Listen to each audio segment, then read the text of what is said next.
Waqt li kull ma jmur qed jiżdiedu l-użu tal-intelligenza artifiċjali fl-attivitajiet tal-bniedem, qed jolli rasu r-riskju li sistemi li jaħdmu b'din it-teknoloġija jaddottaw l-istess preġudizzji bejn is-sessi li sallum ikkaratterizzaw is-soċjetajiet tagħna. Din kienet tema ewlenija f'konferenza mtella mill-Kummissjoni Nazzjonali għall Promozzjoni għall-Ugwaljanza dwar l-intelligenza artifiċjali u l-ugwaljanza fl-okkażjoni ta' Jum il-Mara.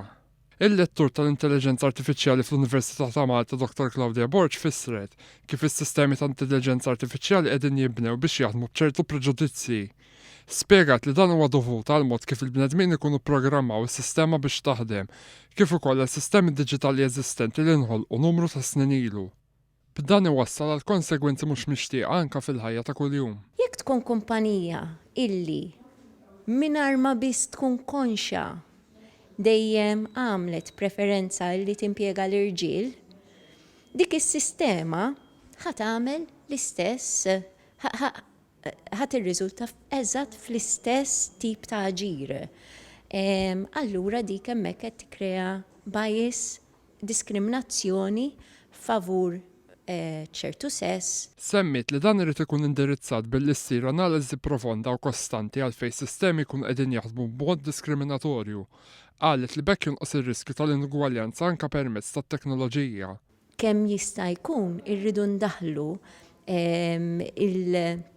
il-mentalità illi niċċekkjaw u ninvestigaw. Mhux lakemm ipproduċejt sistema qed nara li taħdem itfaħħam barra. Le, da ma jistax jibqa' jsir, irridu verament niċċekkjaw l-affarijiet għalfejn sistema qiegħda taħdem kif inhi. Il-Kummissarju għall-Ugwaljanza Renilaj Vera sostniet li din ir-realtà tista' twassal għal futur diġitali magħmul mill-irġiel għall-irġiel. Qalet li s-sistemi tal-intelligenza artifiċjali jistgħu jxekklu d-diversità u l-aċċessibilità għas-sessi kollha. Id-diskriminazzjoni u l-preġudizzji għandhom jiġu evitati sabiex ma jħallux implikazzjonijiet negattivi. Dejk aħna m'għandux attenti u nkunu konxi ta' l-input li qegħdin nagħtu ta' data, ta' informazzjoni biex il-sistema taħdem, taġen dik l-informazzjoni u toħroġ l-outcomes li jkunu pożittivi għall-ugwaljanza bejn is-sessi da ma jiġrix. Il-konferenza kienet indirizzata wkoll mill-Ministru għall-Ugwaljanza Edward Zammit Lewis fejn semma kif rappreżentanza ugwali tan-nisa u l-irġiel fix-xjenza u t-teknoloġija huma kruċjali biex fl-intelligenza artifiċjali jkun hemm ugwaljanza bejn is-sessi. Is-Segretarju Parlamentari Rożen Kutajar saħqet li l-intelligenza artifiċjali trid tirrispetta drittijiet fundamentali u ma tiddiskriminax.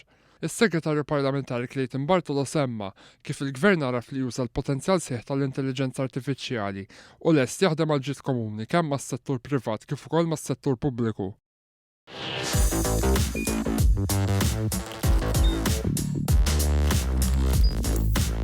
Idħol fuq one.com.mt u hemmhekk tista' tara l-programmi kollha li jxandru fuq One permezz ta' One Play.